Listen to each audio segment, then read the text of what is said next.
Gracias, Freddy. Muchísimas gracias. Muy buenas tardes. Bienvenidos pues, a este evento de acogida del programa de maestría en comunicación para este segundo periodo denominado 16-4, bajo el título Axioma Diálogo de Saberes. Es un gusto que estén aquí con nosotros compartiendo este escenario académico.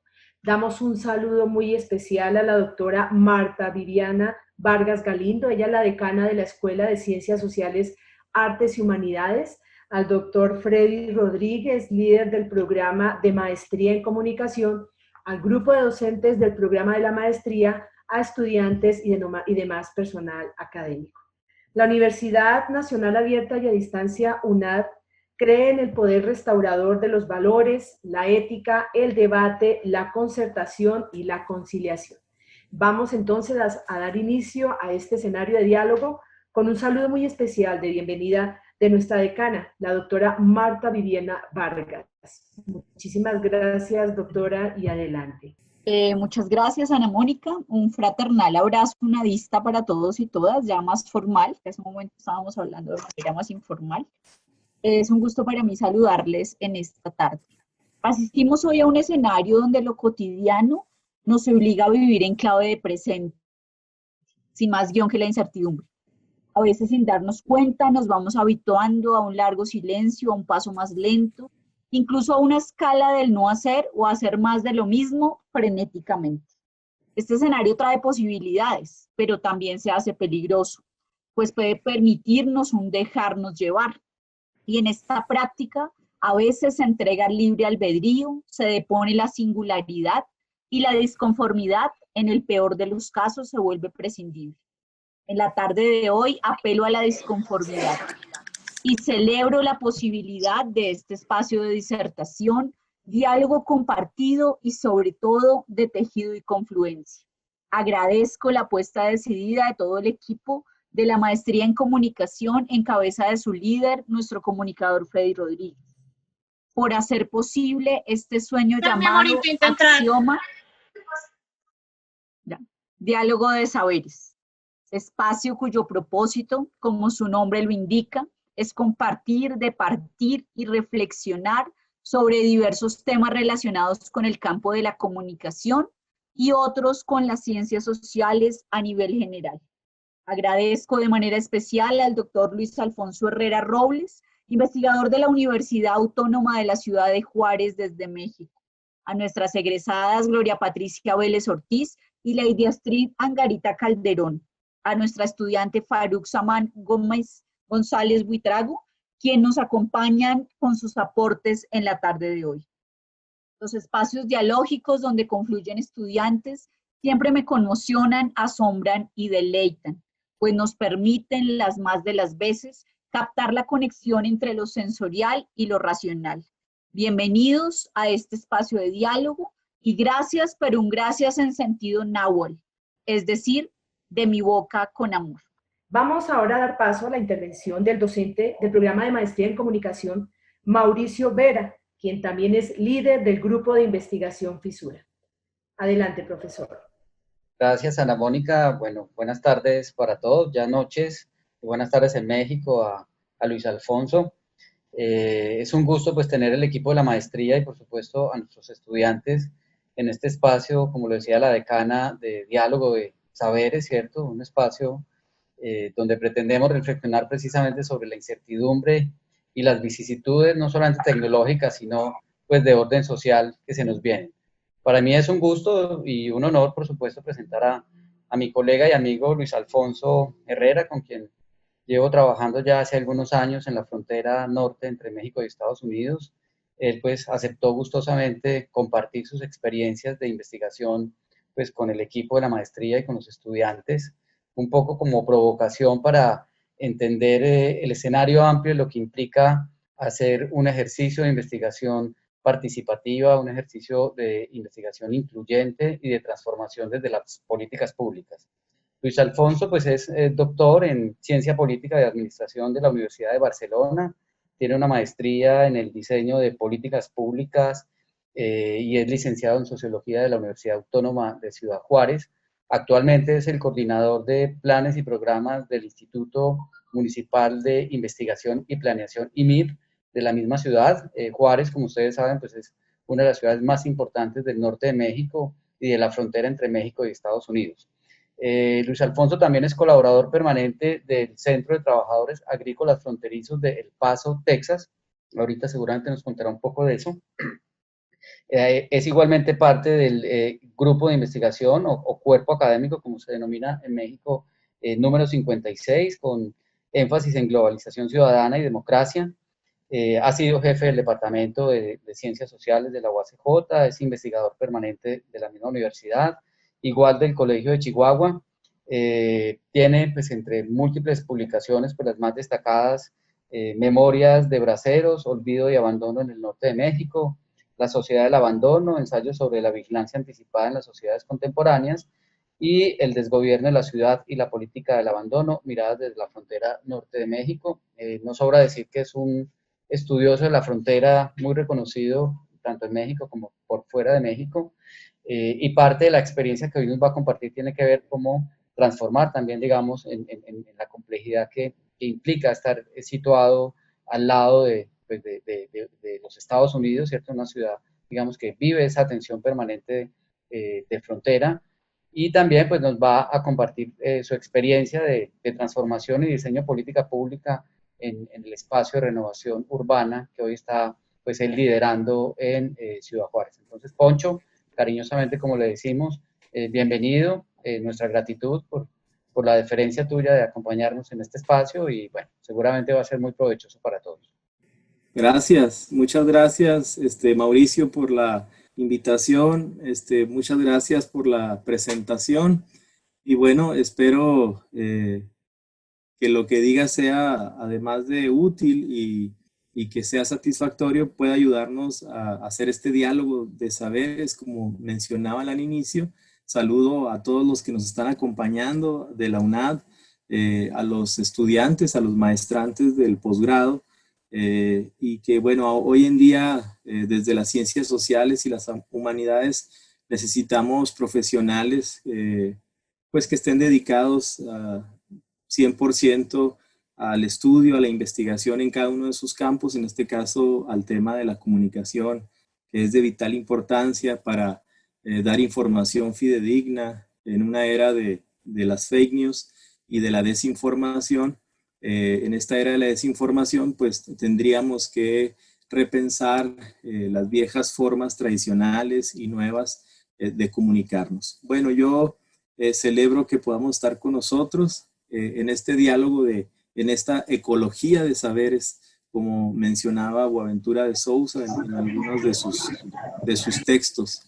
Entonces, casi siempre yo agradezco los silencios, porque entre colegas a veces sabemos que estamos muy ocupados, los estudiantes tienen múltiples tareas y actividades que realizar, y bueno, el que me hayan invitado y que me otorguen este silencio, para mí pues resulta pues muy grato, y por eso siempre agradezco los silencios construidos y no los silencios que vengan de la imposición.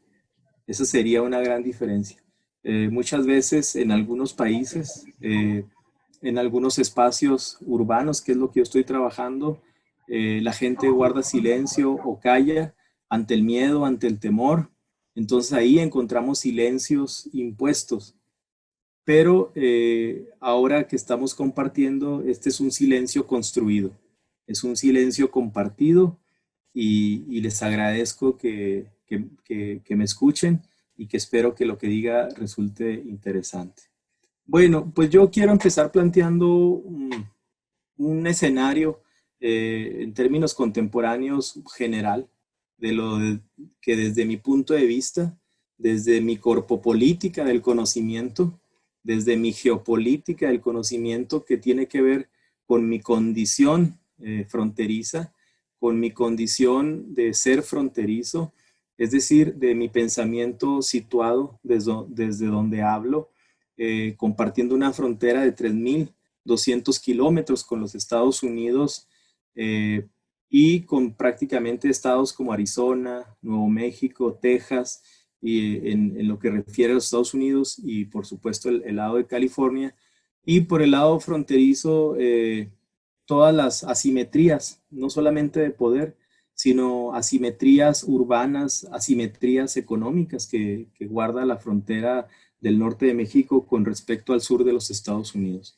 Entonces, la lectura que haga tiene que ver con esta corpopolítica del conocimiento, con esta geopolítica del conocimiento, desde donde yo estoy expresando mis ideas y mis conceptos.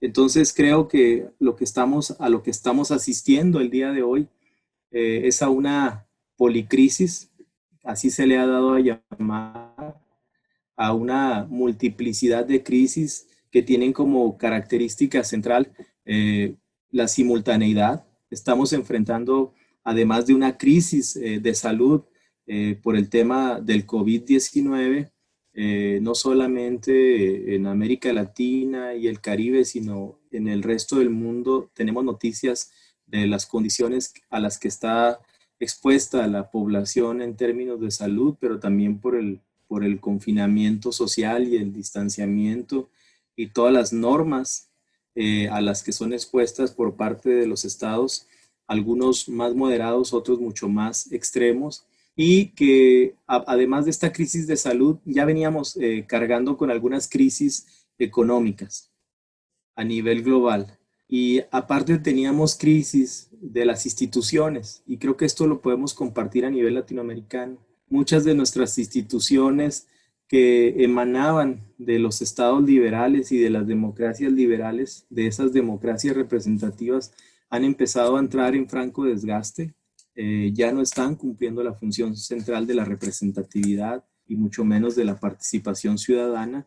Entonces, a esta crisis de salud le sumamos las crisis económicas, las crisis de las instituciones, las crisis de los modelos de desarrollo económico, en el caso también latinoamericano, estos modelos de expansión periférica que son de manera centrífuga, creando a partir de un centro histórico, de un primer cuadro, expulsando en los extrarradios urbanos y generando muchas periferias urbanas donde la renta social de quienes habitan lo que encontramos ahí pues son rentas sociales bajas que están expuestos a la constante precariedad, a la falta de equipamientos, a la falta de servicios, lo cual provoca otra gran crisis de lo que me ha tocado conocer en algunas ciudades en América Latina y en los Estados Unidos y en Europa, pues resulta ser que también hay una crisis de la vivienda y una crisis de los equipamientos.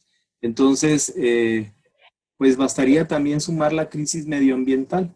Antes del tema del COVID, había movimientos internacionales por todos lados, impulsados por una joven activista, Greta Thunberg, donde los jóvenes estaban empezando a denunciar esta crisis medioambiental. Entonces, a todas estas crisis que tienen como característica la simultaneidad, les podemos llamar una policrisis, que lo que ha venido a hacer el COVID es a radicalizar o agravar todas estas crisis en las cuales ya estábamos envueltos. Y quiero resaltar, por otro lado, en esta contextualización, dos cosas que en lo personal creo que están sucediendo. Por un lado, una militarización de la política, y por otro lado, una militarización de la sociedad. Entonces, esta vía en muchos de nuestros países, esta militarización de las sociedades y esta militarización de la política, como lo dice un colega, el doctor Walter Mignolo, él habla de un globalitarismo. ¿Y cómo funciona el globalitarismo? Bueno, esta vía de la militarización que están experimentando muchos países a nivel mundial, que se va a mezclar con estos procesos de un capitalismo informacional o global, de unas economías globales. Entonces, esta globalización que hemos estado viendo impulsada desde los últimos 40, 50 años, se han topado con estos procesos de militarización de la sociedad y esta militarización de la política, y, dice Mignolo, están dando como resultado un globalitarismo. Esto nos debe preocupar mucho a todos los que estamos haciendo ciencias sociales y a todos aquellos que trabajamos desde las humanidades. Y debemos de estar atentos para ver aquellos grandes cambios y transformaciones que está viviendo el sistema mundo capitalista. Bueno, entonces, las policrisis, estas vías hacia la militarización de la vida, de la política y la vida de lo social, y quizás, por otro lado, un mundo que podemos caracterizar con las palabras de, que es así como habíamos titulado la charla del día de hoy. Encontramos, por un lado, desocupación, en términos de desempleo. Encontramos mucha degradación en términos urbanísticos, degradación de los equipamientos, de los servicios y de las infraestructuras públicas, pero también encontramos mucha decrepitud respecto a quienes nos gobiernan, a nuestras clases políticas, llámese locales, centrales o provinciales, o en el caso de México, nuestras entidades federativas, nuestros estados. Entonces, parecería que la palabra de puede ser clave para describir las sociedades y el mundo contemporáneo. Esta decrepitud que en realidad se traduce en un déficit, en muchos déficits, en muchas ausencias, es decir, en esas viejas democracias que habían emanado de los estados liberales, como la forma ganadora hace más de 150 años en el mundo occidental, con democracias representativas, han empezado a entrar en franco déficit democrático. Y estos déficits democráticos se están traduciendo, desde mi punto de vista, en unos déficits de ciudadanía. Es decir, ya no podemos de manera plena mirarnos como ciudadanos. Y aquí nada más abrir una pequeña discusión si nosotros ahorita en realidad estamos siendo gobernados o estamos siendo administrados. ¿Por qué? Porque si estamos siendo solamente administrados por los gobiernos locales, entonces la mirada de los gobiernos sobre nosotros y el trato es como usuarios. Y en un sentido personal, como ciudadano, no me gustaría que me administren ni que me traten como usuario, sino que me gobiernen y me traten como ciudadano. Entonces, prácticamente ha habido estas tendencias desde hace muchísimos años, el administrar las ciudades o el gobernarlas. Y en el caso de la frontera norte de México, ciudades como Juárez, pero también Tijuana, que tienen un alto componente de conflictividad social, de seguridad, más allá de su condición fronteriza, el tema de la problemática de la migración nacional e internacional, el tema del narcotráfico, el tema del narcomenudeo, de la violencia crónica a la que nos estamos enfrentando algunas ciudades, no solamente de aquí, sino también en el caso en Colombia, en el Triángulo Norte, en el caso de Centroamérica, en Honduras, en Guatemala, en El Salvador. Y entonces empezamos a ver cómo este globalismo, cómo esta militarización de la sociedad y la política empieza a verse materializado con estas formas de administración de la ciudad, pero no como el gobierno de la ciudad. Y es importante que nos gobiernen para resolver los asuntos públicos de la ciudad y no solamente que nos administren como usuarios, que no nos den un trato no ciudadano. Entonces quería plantear esto nada más como punto de partida y en un panorama de lo que estamos enfrentando, de esta multiplicidad de crisis, pues ¿cuál es la alternativa? O ¿cuál sería una de las posibles salidas que tendríamos ante estos fenómenos y estos acontecimientos que muchas veces no son exógenos y no son endógenos porque no los podemos controlar, no podemos actuar sobre ellos porque precisamente dependen de organismos o de entidades transnacionales, en nuestro caso transfronterizas, y tenemos poca oportunidad de actuar y de modificarlos. Entonces estamos sujetos a cuestiones que suceden en lo local, pero también que vienen desde lo global. Entonces, yo siempre he pensado que necesitamos, como investigadores, más allá de tener una buena formación teórica, debemos de tener mucha praxis, mucha metodología, muchas técnicas en el sentido de la aplicación de la ciencia. Y en lo que hemos estado trabajando en los últimos años es hacer un esfuerzo por ir hacia estas metodologías participativas, recuperando el sentir de las personas. Ustedes conocerán, en el caso de Colombia, autores como Orlando Falsborda, y que nos decía que nosotros somos sentipensantes, y no se trata entonces nada más de pensar la ciudad, que es lo que yo estoy trabajando, sino sentirla. Sentir y pensar la ciudad. Desde hace algún tiempo hemos estado preparando estas metodologías y estamos trabajando desde la perspectiva urbana, el tema de la planeación urbana en escalas de tipo barrial, y le estamos llamando microplaneación participativa. Había mandado yo un material, no sé si lo pudieran desplegar para de manera muy rápida poderlo compartir. No me voy a tardar mucho, solamente si Mauricio me puede ir ayudando, les platico rápidamente.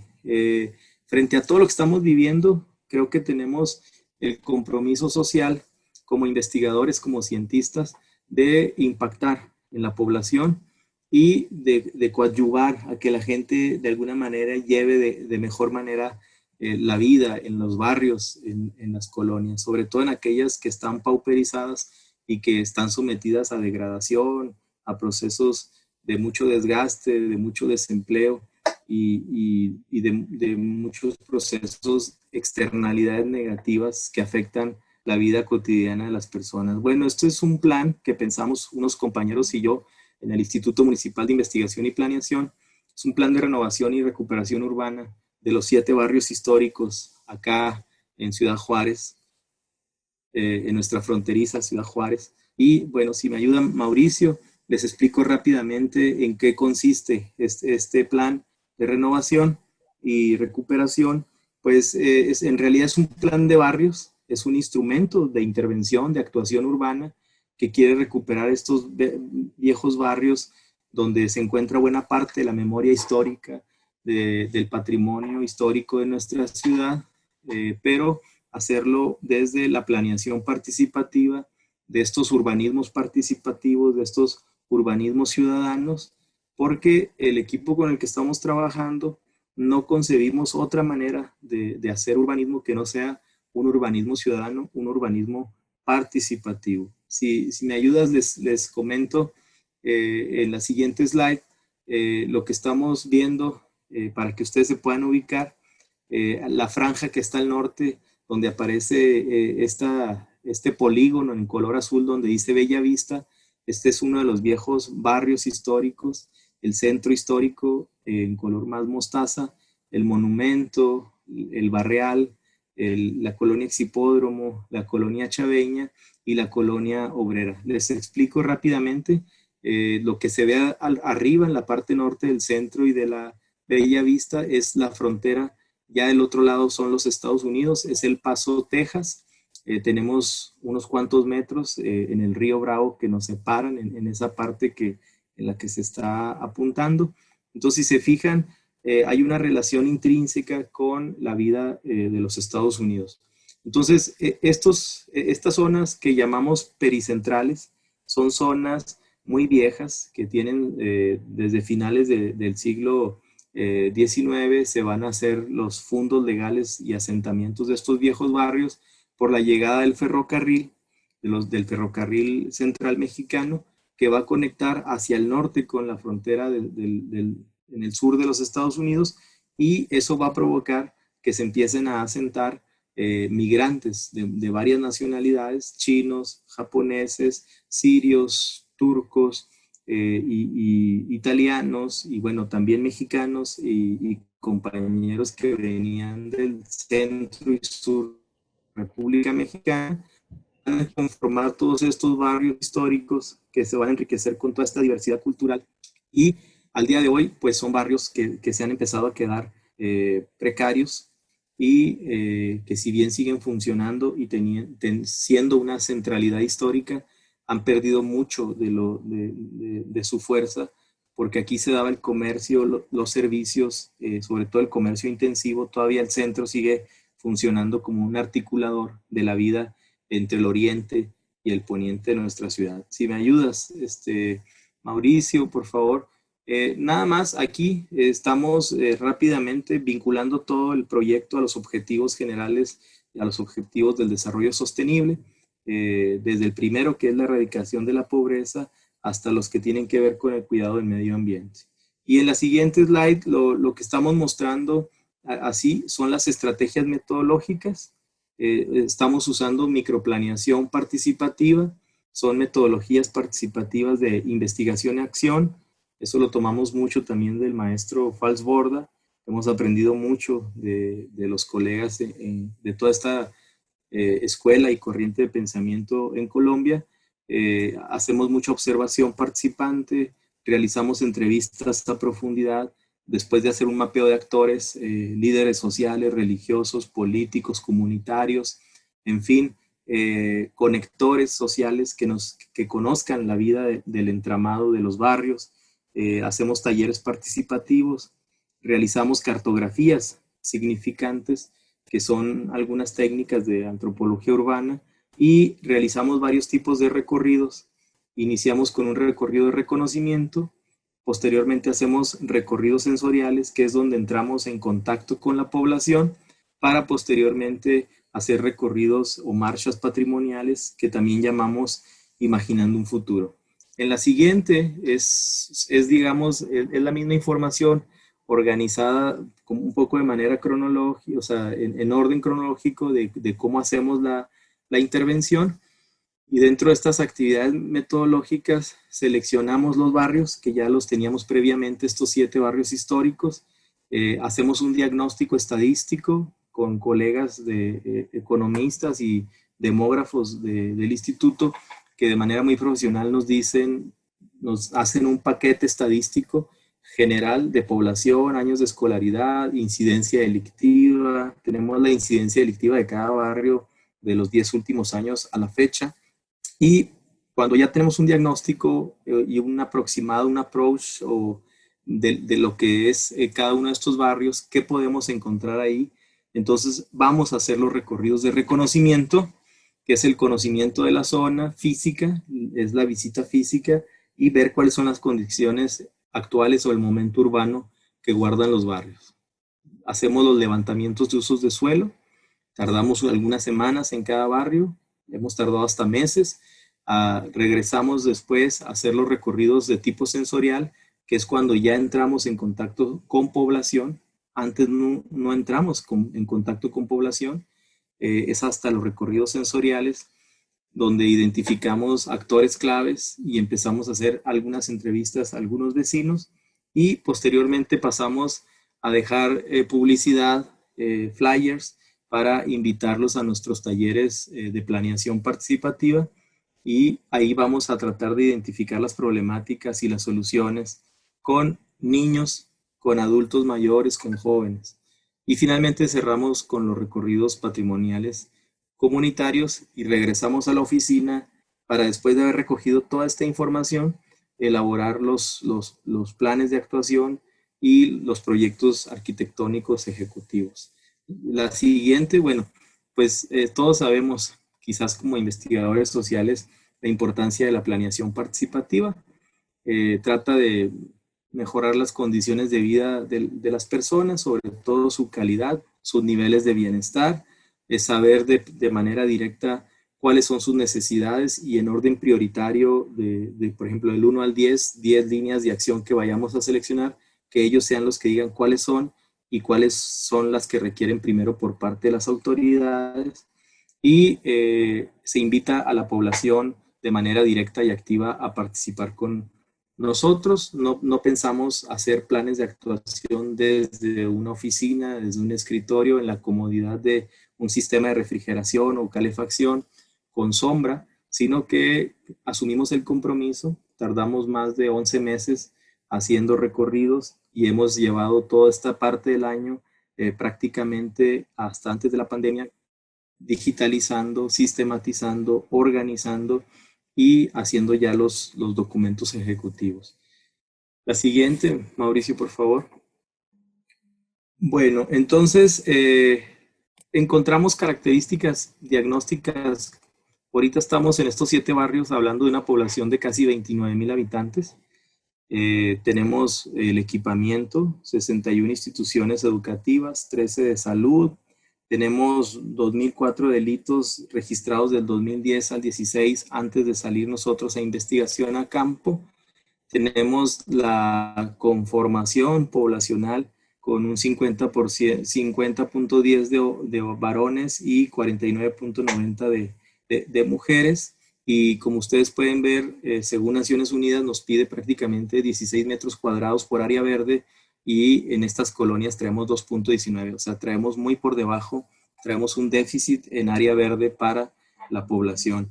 Y por ahí también algunos incidentes viales y delitos.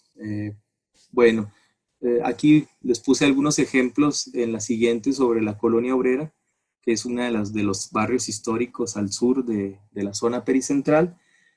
Y bueno, esto lo habíamos hecho en marzo, empezamos en marzo del 2019. Lo bueno es que nos agarró antes de toda la pandemia, nos agarró la pandemia cerrando el trabajo de campo.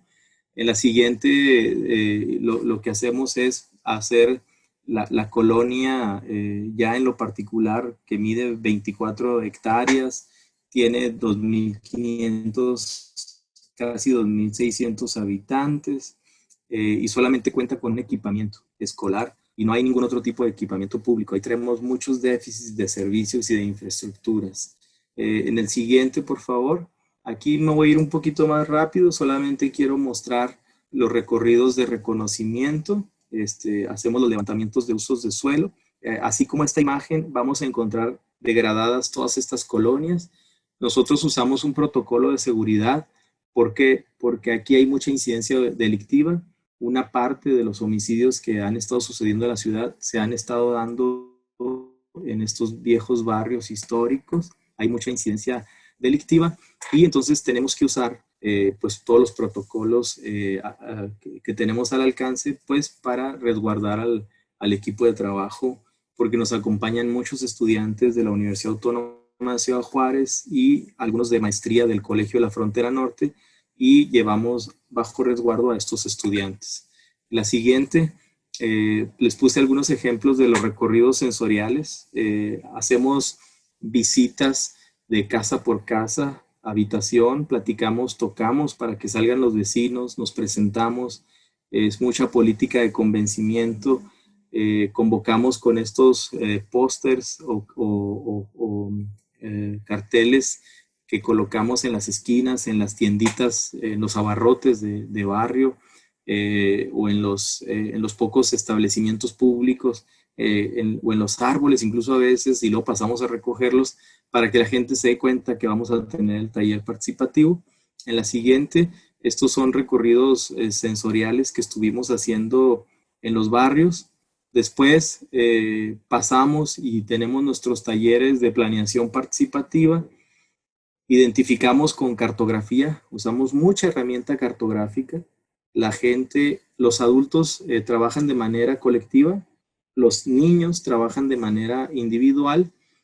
Aquí en estas fotos, bueno, cada vez trabajamos varias mesas simultáneas con la población, según la población que llega a la convocatoria, hombres, mujeres, sobre todo adultos mayores, también niños, y al final hacemos una plenaria, un cierre, donde se sienta toda la gente que asistió, escucha las problemáticas de cada una de las mesas de trabajo. Esto lo realizamos el 6 de abril del año 2019 en la Escuela 1 de Mayo. La siguiente, por favor, Mauricio. Bueno, después pasamos del recorrido, los talleres, cerramos con estas marchas patrimoniales, estos recorridos comunitarios, donde la gente invita a más que participó, invita a otros de sus vecinos, de los residentes de los viejos barrios, a realizar las marchas para que ellos reconozcan aquellos lugares, aquellos espacios urbanos que tienen alguna carga histórica de memoria, que goza de un reconocimiento por parte de la comunidad y que ellos desean, como estas viviendas habitación en 2 pisos, en 2 plantas, que ellos, para ellos sería muy grato por parte de las autoridades locales recuperarlas, porque ahí se encuentran parte de la historia y de la memoria del barrio. Algunas propuestas conceptuales. En la siguiente viene una propuesta conceptual en todo lo que son baldíos, vacíos urbanos, llanos, no sé cómo lo llamen ustedes, o donde hay terracerías, trochas, creo que les dicen, en espacios vacíos. Estamos empezando a hacer propuestas como aquí, en este render, en esta imagen, de construir centros de tareas para los niños, que los niños es lo que nos dicen. Nosotros confiamos mucho en la información que nos dan los pequeños, porque, pues, como dice el dicho, no sé, allá también se aplica, los niños y los borrachos siempre dicen la verdad. Entonces, los niños son los que nos dan muchísima información sobre el barrio y estamos tratando de hacer diseño participativo. El diseño no podría ser de otra manera más que el que emana de las propuestas de los residentes de los barrios. Bueno, aquí hay otro ejemplo muy rápido, la colonia Monumento, en el siguiente slide, es otra de las colonias. Si me ayudas pasando la otra, en abril del 2019 entramos a campo y igual hicimos todos los recorridos de reconocimiento, pasamos y empezamos a hacer los usos de suelo, como lo mostramos en la imagen. Lo amarillo es lo habitacional, el primero es el equipamiento, y según cada color es un uso de suelo que está asignado. Es muy importante saber los usos de suelo porque es la estructura urbana del barrio, la morfología, la forma urbana del barrio. En la siguiente, pues bueno, en cada barrio hacemos lo mismo, hacemos recorridos sensoriales, nos acercamos a la población, volvemos a invitarlos, llevamos a cabo los talleres como se muestra en la siguiente imagen, trabajamos con la población. Si me gustas pasar a la 20, a la siguiente imagen, ahí, bueno, sí, ahí tenemos también los recorridos patrimoniales comunitarios o marchas patrimoniales, donde la gente nos va indicando. Bueno, este barrio es muy extenso, el barrio de La Chaveña, es un barrio que Mauricio quizás ha ido pues múltiples veces. Yo he tratado de llevarlo, esto fue en junio del 2019, entramos, es un barrio muy extenso, pero con mucha carga histórica. Casi toda la ciudad lo identifica en términos de identidad cultural. Y aquí, bueno, empezamos, también hacemos la dividimos, en la siguiente slide se muestra cómo la dividimos en 3 subzonas por su dimensión. Encontramos mayor equipamiento, mayor población, mayor superficie. Los usos de suelo que se muestran en la siguiente imagen son mucho más densos en términos habitacionales, predomina lo habitacional. Entonces, aquí la estrategia fue la misma, pero con mucho más meticulosidad. ¿Por qué? Porque los recorridos de reconocimiento era mucho mayor superficie la que teníamos que caminar. Y cuando entramos también a este barrio, en términos de incidencia delictiva, homicidios, pues estaba un poco complicado el asunto. Entonces entramos pues con todos los cuidados, ¿no? Pero no podíamos dejar de entrar para hacer el recorrido con los vecinos. En la siguiente, pues ahí andamos, miren, hasta una de las muchachas me puso ahí, andamos pegando la publicidad en los pósters, en las esquinas, entramos a las abarrotes, tienditas de barrio, como le decimos acá, hacemos la invitación, nos permiten dejar nuestra publicidad, nuestros avisos que tenemos para los vecinos, y así sucesivamente. Estos son distintos talleres, por eso puse varios, porque en términos, como era muy extenso, hicimos bastantes recorridos sensoriales. Este barrio fue donde más recorridos hicimos. En la siguiente, por favor. Este es otro ejemplo.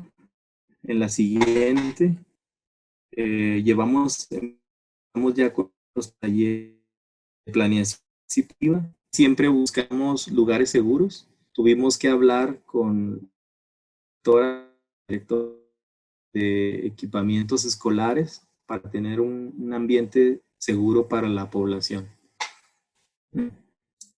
Aquí están algunos ejemplos de lo que estos talleres de planeación participativa. Bueno, en la siguiente es otro ejemplo más de más talleres participativos. Esto lo hicimos en un parque abierto, lo hicimos de manera, ahí ya no lo hicimos en un ambiente controlado, bajo resguardo, porque la gente nos pedía que en este parque que es icónico, es un parque de los más viejos de Ciudad Juárez, la gente nos decía que convocáramos ahí. Lo hicimos el sábado 27 de julio del año 2019, entre 6 y 8, en este famoso Parque La Chaveña.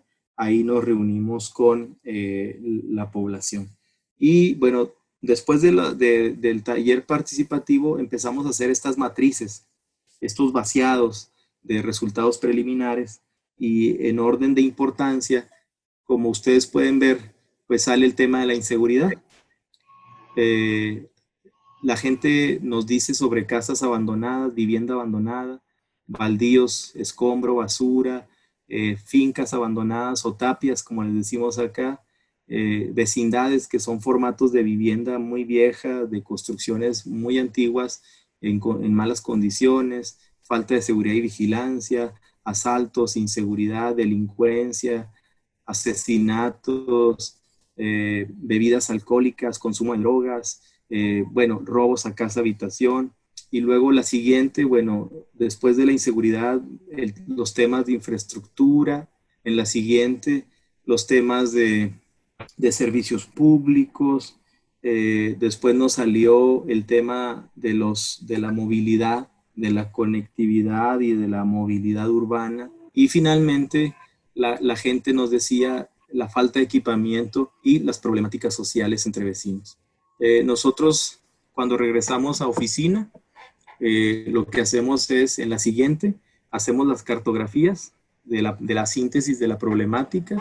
Estos son dos barrios, la Exhipódromo y la Bellavista, donde todo lo que nos hacen en las cartografías que se veían en las imágenes, lo sistematizamos y luego lo digitalizamos, y esto es lo que nos da. Bueno, no se alcanza a mirar, una disculpa, en la simbología, pero cada uno de estos puntos de colores son un tipo de problemática social, ambiental, de salud, de inseguridad, de falta de equipamiento, servicios, infraestructura básica complementaria. Pero miren, esto que les voy a mostrar creo que es... Bueno, lo que se me hizo raro es que normalmente, pues bueno, lo que hicieron en el primer semestre... A ver, en la siguiente, por favor, en la siguiente slide, esto es lo que yo quiero resaltar. ¿Qué es lo que quiere el diseño participativo? Miren, además de estas cartografías significantes que estamos trabajando con niños, estos son dos niños de una colonia chaveña, dos ya digamos adolescentes o preadolescentes, que ellos nos dijeron, si ustedes se fijan, ellos en los talleres infantiles nos dibujaron estas, nosotros, no sé, medialunas o rampas para el uso de los jóvenes, para sus bicicletas, para la recreación lúdica, el esparcimiento, y luego nos dibujaban esas estructuras que usan los jóvenes para practicar y hacer ahí algunos en sus... Entonces, fijan en el render, en la parte conceptual, diseño es del paisaje y del diseño, corresponde a los jóvenes, a los niños que participaron en los talleres, y nuestro trabajo solamente como diseño participativo, con metodologías participativas, debajo de esta concepción de una microplaneación participativa. En realidad, esto que ahora ya se está ejecutando, la buena noticia es que esto ya lo tomó el gobierno del estado de Chihuahua y ya está realizando estos parques, pero no son nuestro diseño, sino que emana del diseño participativo de quienes participaron en nuestros talleres. Bueno, creo que este es un buen ejemplo del diseño participativo. La siguiente, por favor, Mauricio. Y bueno, este parque que estoy mostrando aquí es un parque público, el de La Chaveña, donde se hizo precisamente el taller, y hace un par de semanas el gobierno acaba de empezar de hacer la ejecución. Hicimos el proyecto, compañeros de ahí de diseño urbano y equipamiento se encargaron de hacer ya, más allá de la parte conceptual, el diseño arquitectónico, el proyecto ejecutivo, y la idea conceptual es que va a quedar como se muestra en este render.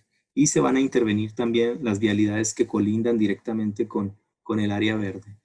Bueno, la siguiente ya nada más para mostrarles otra vez algunos recorridos o marchas comunitarias y patrimoniales con la población. El siguiente son otros recorridos patrimoniales donde la gente pues, nos dice que ahí está el kiosco de ese parque. Ese es el parque que se está interviniendo hoy en día, se va a recuperar. Es un parque que data de la época del porfiriato, o sea, estoy hablando en el caso mexicano de principios del siglo XX. Entonces tiene mucha carga histórica, mucha memoria y mucha identidad. La siguiente. Bueno, estas son otras propuestas conceptuales de la misma zona de La Chaveña, que son parte de las vialidades que se van a intervenir, y conceptualmente así van a quedar. Vamos a ganar banqueta en el caso de los peatones, y vamos a disminuir un poco el tráfico y dándole al peatón sobre el siguiente, por favor.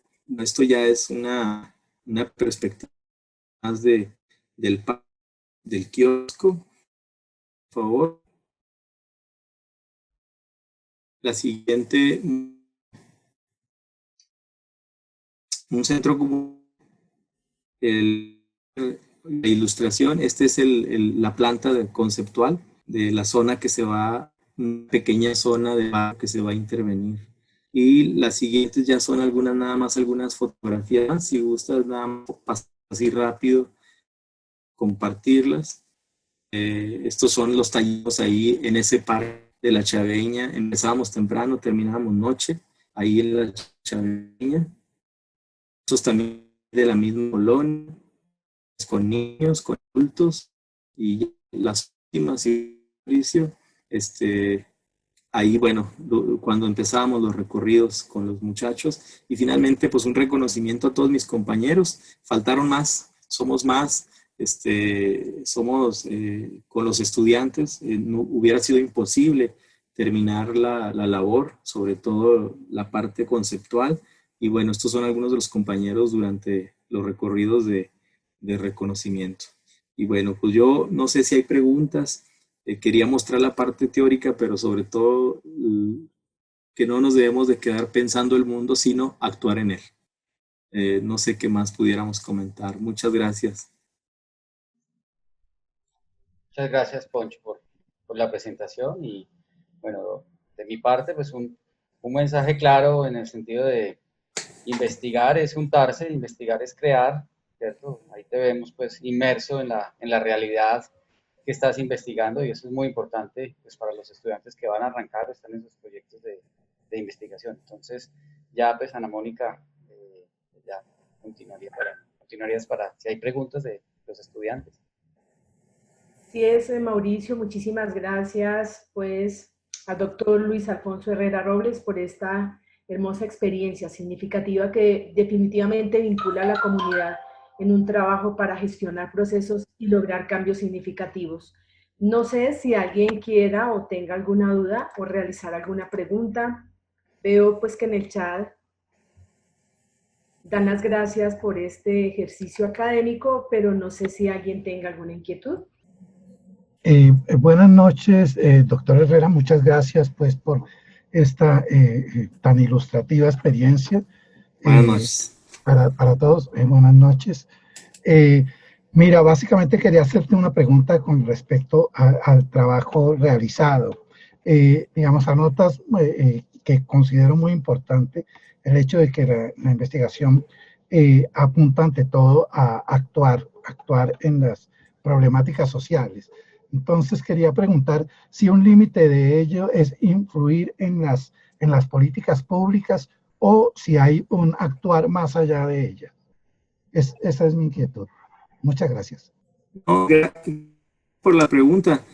Bueno, es que nosotros como Instituto de Planeación somos un organismo descentralizado y precisamente nos encargamos de la planeación urbana en la ciudad, pero también en la elaboración de toda la política pública. Dimos cuenta que olvidamos a la gente que se queda abajo. Entonces ahora decidimos ir hacia la escala barrial y empezar de abajo hacia arriba, porque es ahí donde se encuentra lo que yo estoy trabajando y lo que les quiero compartir, la inteligencia de la ciudad. Es decir, yo creo que este concepto que yo he empezado a usar es la inteligencia de la ciudad. Es decir, la inteligencia no solamente está en los centros de investigación, no solamente está en los posgrados, en los seminarios, en los simposios, en estos institutos de planeación que existen en todo el mundo, sino creo que parte de la inteligencia de la ciudad está en los barrios. Esa inteligencia resuelve problemas cotidianos del día a día y claro, uno de los límites siempre va a ser las autoridades. Siempre lo que sigue de aquí, cuando regresamos y hacemos los proyectos ejecutivos, cuando hacemos los documentos ejecutivos, viene la realidad política. Por eso yo hablo de la militarización de la política y la militarización de la sociedad, porque nos encontramos con el problema de la gestión urbana, del gobierno urbano. O sea, el gobierno urbano y la gestión urbana no se empatan con nuestros proyectos a escala barrial. Nosotros llevamos ya todo el pensar de la gente, sistematizamos, priorizamos a partir de lo que ellos nos dicen, hacemos el diseño participativo, pero nos topamos con la lógica muy despegada de la realidad urbana, del momento urbano que guarda la ciudad, cuando llega el momento de la gestión. Entonces creo que también en el área administrativa de gobierno urbano y de gestión urbana tienen que cambiar las cosas y ellos también tienen que ir hacia esta parte sentipensante. No solamente los académicos, sino también quienes nos gobiernan, también tienen que ser sentipensantes porque nos quieren administrar, pero no nos gobiernan. Y en ese sentido, pues creo que hay que empezar, pero tenemos buenas experiencias urbanas en otras localidades. Ustedes las tienen quizás también ya en Colombia, nosotros en algunos municipios mexicanos, donde afortunadamente algunos alcaldes o algunas municipalidades empiezan a cambiar el chip, como decimos, empiezan a cambiar esta lógica de no ser la mirada de la política pública tradicional, sino de una nueva, digamos, política pública que se empate con lo participativo. Nosotros hemos estado trabajando y aquí los tengo a la mano. Ya sacamos todos los, digamos, los números, los documentos ejecutivos. A cada uno le asignamos, a cada barrio le hacemos uno y un color. Estamos empezando a difundir la información del estudio y el diagnóstico y la propuesta de las estrategias de la gestión, el tema del gobierno de la ciudad. Y estamos ahí. Y ya hemos empezado con este barrio, con La Chaveña. Ya el parque se ha empezado digamos, a renovar, a mejorar, y de manera artesanal se va a recuperar el viejo kiosco de principios del siglo pasado, y tenemos muchas esperanzas de que los otros barrios también tengan intervención. Muchas gracias, doctor. Veo que Miguel Vadillo está levantando la mano. Miguel, ¿tienes alguna pregunta? Muy buenas noches, profesor Luis Alfonso.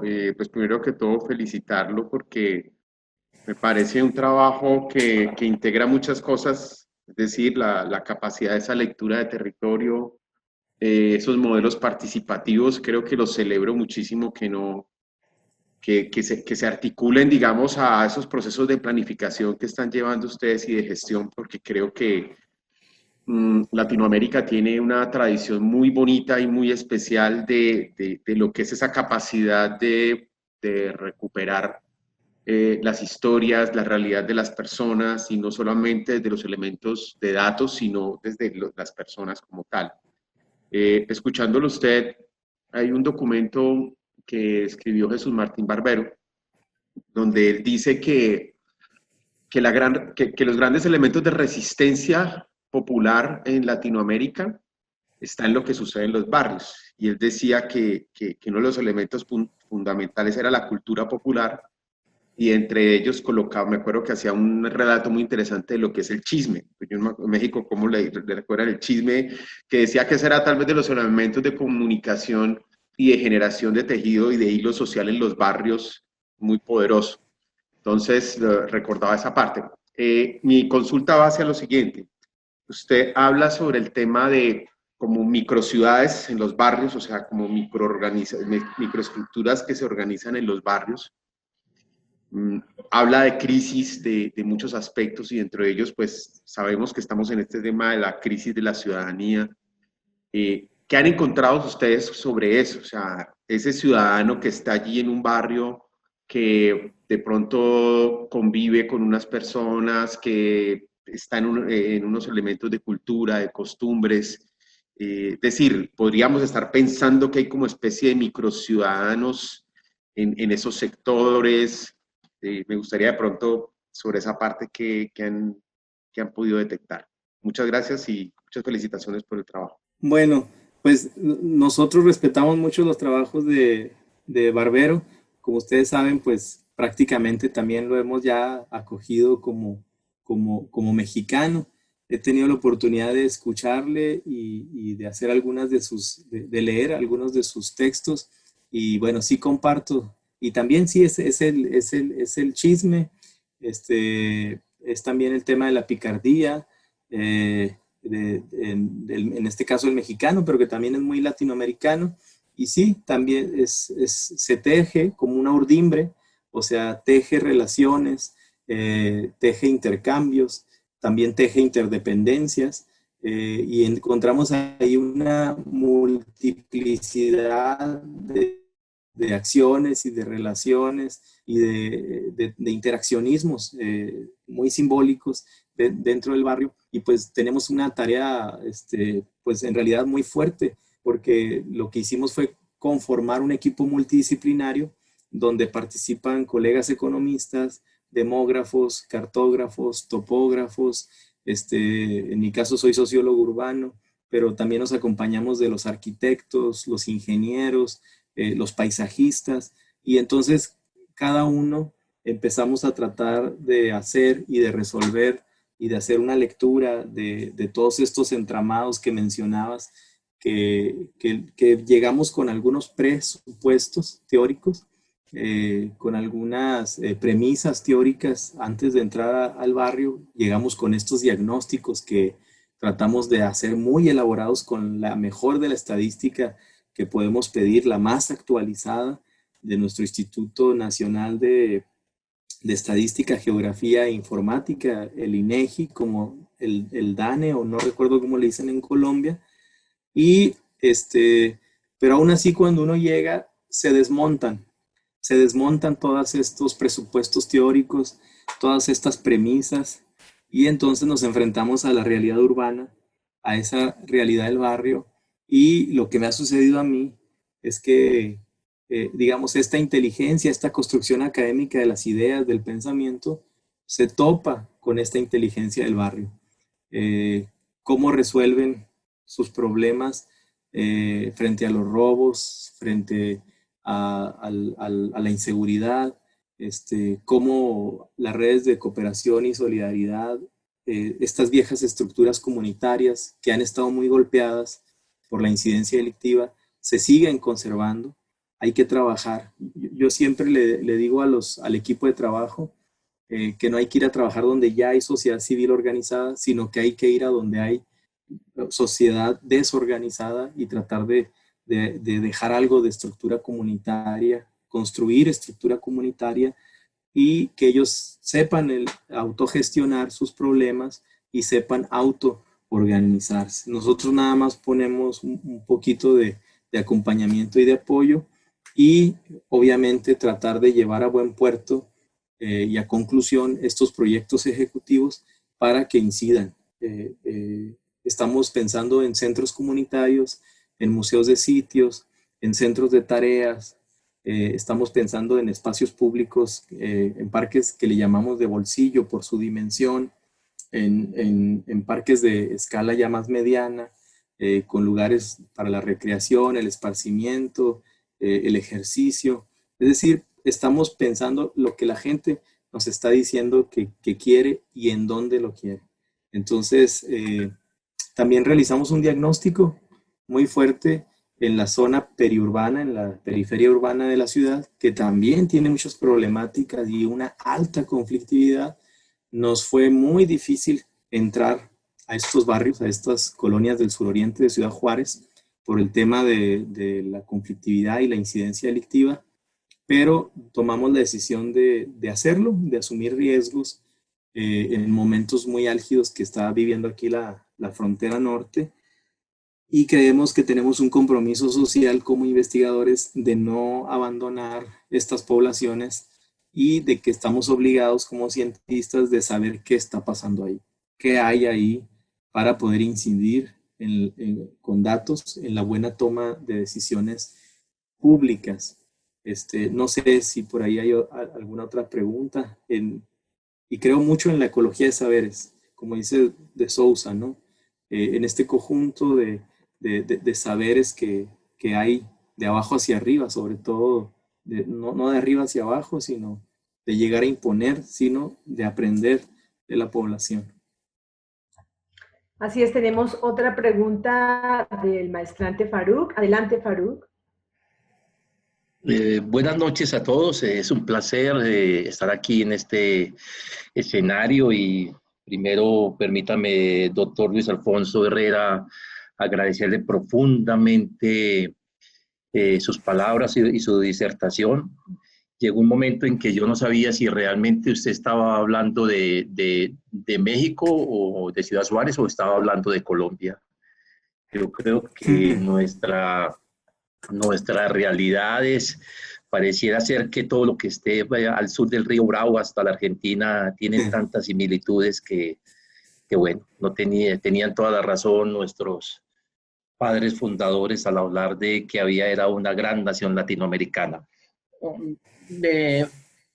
Comparto plenamente en mi trabajo de social con todo lo que usted ha mencionado de la policrisis y me planteo cómo usted habla de cómo gestionar esas nuevas ciudadanías. Yo quisiera rescatar muchísimo de su intervención esas nuevas ciudadanías porque lo que usted nos dice es muy parecido a lo que pasa en Colombia. A veces la gente cree que hay una sola Colombia. Y yo tengo claro, o a lo menos lo tengo muy firme, de que no hay una Colombia, hay varias Colombias. Nosotros aquí a veces utilizamos una expresión que se llama la Colombia profunda.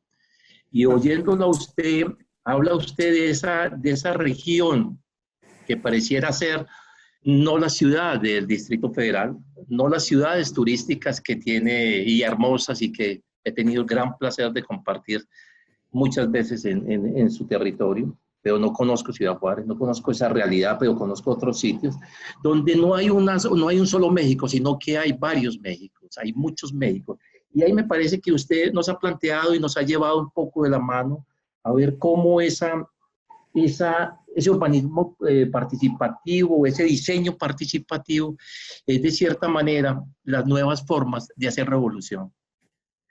Aquí también quiero traer una frase. Hace muchos años tuve la oportunidad inmensa de acompañar los procesos de desmovilización de una organización armada que había en Colombia que se llamaba el M-19. Y Carlos Pizarro León Gómez, su comandante para ese entonces, me decía, mira, el sueño de llegar a Palacio gritando revolución es un sueño de los años 60 y 70. Ya no es. Y a nadie le importa asaltar un pueblo a 200 kilómetros de la capital. La revolución hay que hacerla en el barrio, en la calle, con tus vecinos. ¿Y cómo? Cambiando el pensamiento, uniéndonos entre todos. Y veo que lo que ustedes hacen no intenta cambiar el mundo, intenta cambiar un pequeño escenario de Ciudad Juárez. Y yo creo que eso es lo que, lo que nos ha llamado las nuevas ciudadanías, a que no hay que pretender, de cierta manera, no desconozco que sea válido también, que hay que cambiar los territorios nacionales, pero sí se puede cambiar a través del diálogo de saberes, a través de la acción participativa, que usted lo ha mencionado, del profesor Falborda, es que haya un nuevo sujeto latinoamericano. Y aquí lo oía usted y también sentía que oía al profesor Zimmerman en sus discursos sobre ese ciudadano latinoamericano, esa persona que también se construye como sujeto histórico. Yo le agradezco muchísimo su disertación y ahí termino mi intervención, profesor. Bueno, pues es que gracias por las palabras a Farouk, y es que para gente quizás de mi generación, de mi corte generacional, Falborda ha significado pues una impronta, ¿no? En nuestra formación. Yo siempre le tengo aquí ciencia propia y colonialismo intelectual, y le tengo siempre algunos textos ya de cabecera. ¿Por qué? Pues porque como estamos tan cerca de los Estados Unidos, tan lejos de Dios y tan cerca de los Estados Unidos, como dice un dicho acá, pues tenemos que agarrar de lo que hay para no caer digamos, en irnos hacia esta modernidad americana, como le llamaban algunos autores ecuatorianos, y de alguna manera recuperar estas memorias y estas identidades, porque acá está la puerta de América Latina. Si lo vemos de norte a sur, aquí está la puerta de entrada hacia América Latina, aquí empieza América Latina, o si lo ve algún compañero chileno, pues dirá, o ustedes de allá de Sudamérica para acá dirán, acá termina América Latina, pero será desde el punto de vista donde lo veamos. Pues mira, yo creo que una de las claves de lo que tú decías es el comunitarismo, o sea, el tema de la comunidad. Yo creo que nosotros estamos tratando de hacer comunitarismo, así le llamaría yo, recuperar estas viejas estructuras comunitarias, estas viejas redes de solidaridad, de cooperación, de mutualismo, de gremialismo, de intercambio, que todavía están ahí, sumergidas, resistiendo, quizás en población adulta mayor, donde las nuevas generaciones han empezado a cambiar su perfil, pero que aún es posible activarlas, recuperarlas, y que los jóvenes hagan inmersión en estas redes comunitarias, que era solidaridad orgánica, no solidaridad mecánica, que es lo que está sucediendo al día de hoy. Y una frase que nos enseñaban y que leíamos con algunos de nuestros maestros en temas de urbanismo era que la ciudad no es el problema, la ciudad es la solución. Entonces, si empezamos a cambiar el punto de vista y no culpar a la ciudad y verlo como un problema, sino decir que la ciudad no es el problema, la ciudad es la solución, a partir de ahí creo que pues tenemos mucha esperanza de empezar a cambiar poco a poco la situación de nuestras ciudades contemporáneas. Y sí, México tiene muchos parecidos de familia. He tenido la oportunidad de estar en Colombia y tenemos muchos parecidos de familia con nuestros hermanos en Colombia. Y también aquí hay el México profundo. De hecho, hay un libro que se titula así, de Guillermo Bonfil Batalla, de un antropólogo mexicano, que tiene un libro precioso que lleva por título El México profundo. Bueno, pues no sé si hay algo más. Y vamos a una última intervención por temas del tiempo, por favor, breves. Tengo allí un usuario denominado El Nuevo Oriente. Adelante, por favor. Tenía levantada la mano. Sí, buenas noches, mucho gusto. Noches. Luis Martín Mesa Paredes, desde Yopal, departamento de Casanare. Doctor Herrera, la idea que se tiene alrededor de Ciudad Juárez es una localidad con una violencia exasperante. Son muy reconocidos a nivel mundial los feminicidios y todos estos temas de violencia que han ocurrido allí. ¿De qué manera esa comunidad de barrio, esas comunidades de barrio han logrado preservarse de esos fenómenos de violencia que se dan allí?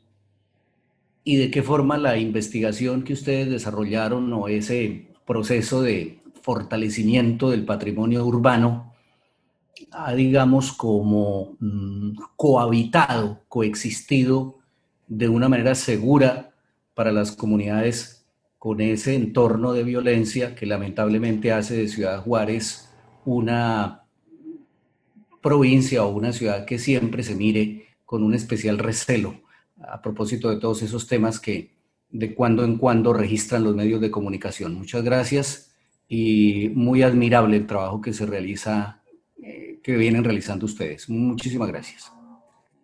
Pues muchas gracias por los comentarios.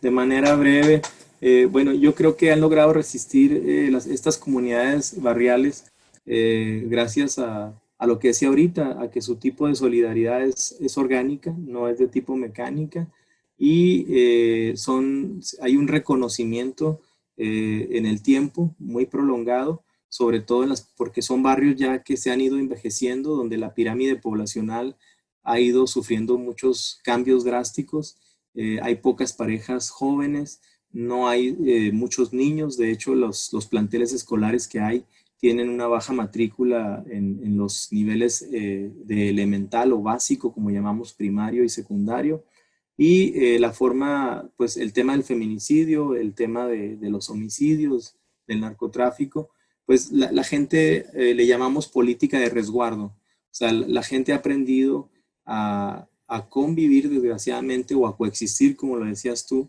con estos fenómenos de violencia crónica. Y la gente se resguarda en horarios. Nosotros tenemos ahí en toda la investigación los horarios, los temores en la noche, la falta muchas veces de iluminación. Entonces, ahora le estamos dando un énfasis y quisiera cerrar con esto. Estamos dándole prioridad al tema de los derechos urbanos. Y dentro de los derechos urbanos está el derecho a la iluminación, el derecho a la habitabilidad, el derecho a la accesibilidad universal, a los espacios públicos de calidad y el derecho a la conectividad y a la conectividad y una serie de derechos urbanos, que es lo que estamos tratando de colocar en la agenda local y de aquí de la región, para que en la medida de que tengan iluminación, tengan habitabilidad, tengan espacios públicos de calidad, mejor equipamiento, pues la calidad de vida de las personas que habitan estos viejos barrios pues vaya en mejoría y que en un futuro quizás no muy lejano, a la vuelta del tiempo, cuando regresemos a hacer los recorridos y las visitas, pues las experiencias ya no sean negativas, sino todo lo contrario. Pero bueno, siempre es muy enriquecedor hacer trabajo participativo y la pregunta fue al principio, muchachos, podemos hacer toda la intervención desde la oficina, desde el computador, desde la PC y no salir, pero creo que eso no sería lo más óptimo y la decisión del equipo fue salir y hacer este tipo de proyectos participativos. Bueno, por mi parte, pues sería todo. Muchas gracias. Reitero los agradecimientos, la experiencia de compartir y de poder dialogar con ustedes. Muchísimas gracias.